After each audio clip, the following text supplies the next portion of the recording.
Olá e bem-vindos. Hoje vamos mergulhar num conceito que está a redesenhar por completo o futuro das nossas cidades.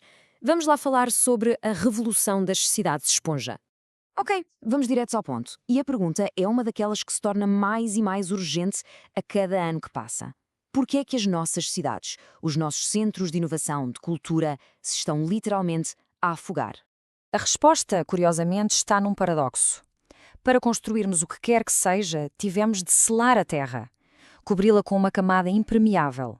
E é precisamente essa camada que, na verdade, é um feito de engenharia incrível que se tornou no nosso maior problema. É irónico, não é? Ok, vamos então perceber como é que esta camada de betão nos trouxe até este ponto. Porque, no fundo, a nossa expansão urbana criou uma crise que fomos nós que desenhamos. Pensem nisto, a diferença é da noite para o dia. Antigamente o solo, as florestas, tudo absorvia a chuva, calmamente, lentamente. Agora o betão e o asfalto transformam essa mesma chuva num autêntico míssil de água, um fluxo super rápido, violento e concentrado. E o pior é que esta água não só causa inundações, como leva consigo toda a poluição das cidades diretamente para os nossos rios. Então, como é que estamos a lidar com isto tudo? Bom, com uma mentalidade que, para ser sincero, está completamente ultrapassada. A abordagem tradicional, a de sempre, está a falhar redondamente. E a falta de preparação é gritante. E a escala do problema é mesmo avassaladora. Olhem só para estes números que vêm do Brasil. É impressionante. 94,7%, quase todos os municípios funcionam sem qualquer plano de jeito para gerir a água da chuva. Isto não é um problema pequeno, é uma falha institucional gigante. E claro, tudo isto tem um custo. E que custo? O investimento atual por pessoa anda à volta dos R$ 44.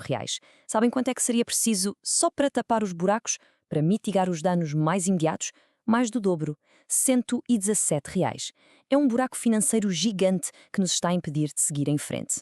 Mas nem tudo são mais notícias. Há esperança. Vamos virar a página do problema e olhar para a solução.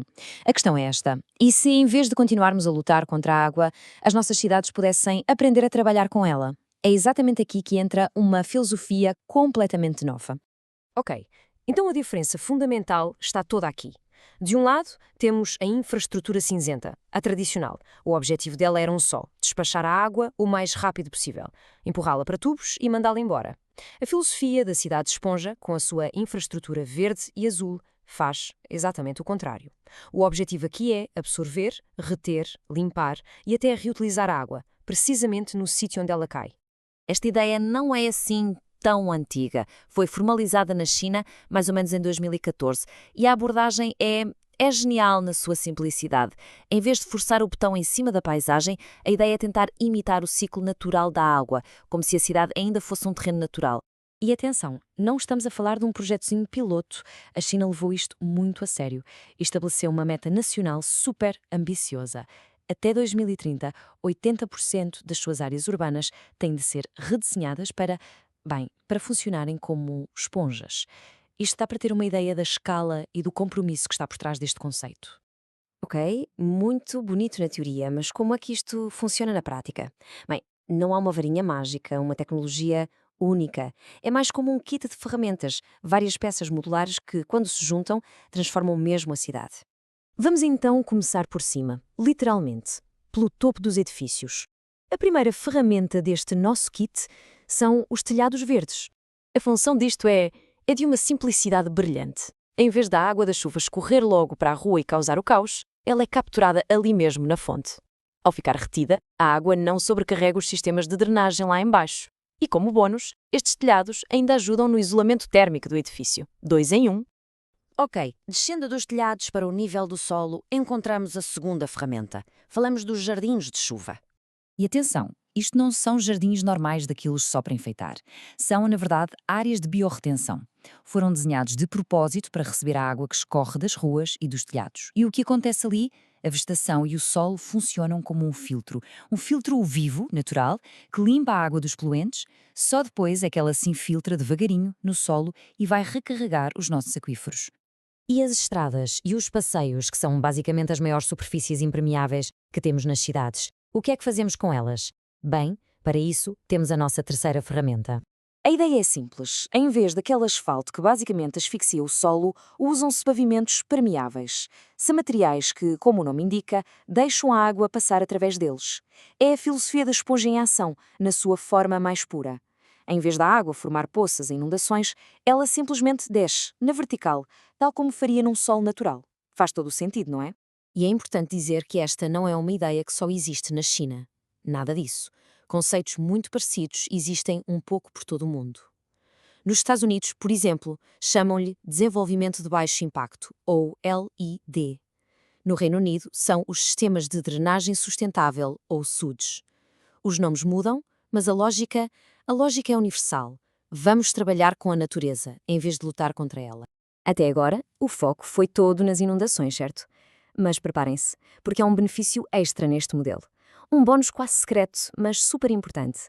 E a pergunta que temos de fazer é esta: será que esta revolução toda, esta coisa do verde e do azul, serve só para gerir a água? Ou haverá aqui mais alguma coisa escondida? Para percebermos a resposta, temos de falar de outro grande problema das cidades modernas, as ilhas de calor urbanas. É que as nossas selvas de betão não se limitam a causar inundações. Elas também absorvem e guardam o calor de uma forma incrível, criando microclimas que chegam a ser perigosamente quentes. E é aqui que a história fica ainda mais interessante. Pensem bem, toda aquela água que fica guardada nos solos, toda aquela vegetação nos telhados e nos jardins, ela não desaparece por magia. Através de um processo natural, a evapotranspiração, essa água liberta umidade para o ar. E o que é que isso faz? Cria um efeito de ar-condicionado natural para a cidade inteira. Ou seja, uma cidade esponja não é só uma cidade mais segura contra cheias. É também uma cidade mais fresca, que combate ativamente os dois problemas de uma só vez, as inundações e o calor extremo. É brilhante. E tudo isto leva-nos a uma pergunta final para ficarmos a pensar. Com o clima que está a ficar cada vez mais louco, mais extremo, qual é a resposta? É continuar a construir muros de betão cada vez mais altos, mais fortes? Ou será que a resposta está em redesenhar as nossas cidades para serem mais macias, mais permeáveis, no fundo mais parecidas com a natureza que um dia estiveram ali? A escolha parece cada vez mais óbvia, não parece?